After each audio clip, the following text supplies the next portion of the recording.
పొరపాటు అలాగే మానవులు ఈ రెండిటి మధ్య సంబంధం ఎలాంటిదంటే పక్షులకి రెక్కలకి ఉండే బంధం లాంటిది, ధారకి నదికి ఉన్న బంధం లాంటిది. పొరపాటు అనేది మనిషి జీవితంలో ఇంత ప్రాముఖ్యమైనది కదా. ఇక మీరే ఆలోచించండి, అందుకు సిగ్గుపడ్డం ఎందుకు?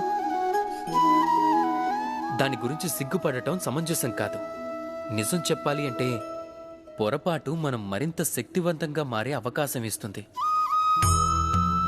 ముందు కన్నా మంచి ప్రదర్శన చేసేలా ప్రేరేపిస్తుంది. బహుశా మీలో కొందరు దీనిని అంగీకరించకపోవచ్చు. ఎందుకంటే చాలా మంది దృష్టిలో పొరపాటు దోషానికి జన్మనిస్తుంది, దోషం అపరాధానికి, ఆ అపరాధానికి క్షమాపణ కాదు, దండన లభించి తీరాల్సిందే. కానీ ఇలా ఎందుకు జరుగుతుందో ఎప్పుడైనా ఆలోచించారా? ఇందుకు కారణం ఏమిటి? దానికి కారణం పొరపాటుని అంగీకరించకుండా తప్పించుకోవటం. మీరు పొరపాటు చేసి కూడా దాన్ని అంగీకరించకపోతే అప్పుడు ఆ పొరపాటు దోషంగా మారుతుంది. తరువాత ఆ దోషం అపరాధంగా.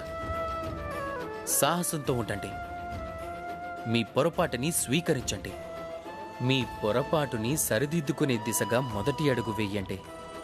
అలాగే బాగా గుర్తుంచుకోండి, అపరాధం అని ఏదైనా ఉందంటే అది సమయానుగుణంగా మీ పొరపాటుని స్వీకరించకపోవటం. రాధాకృష్ణ.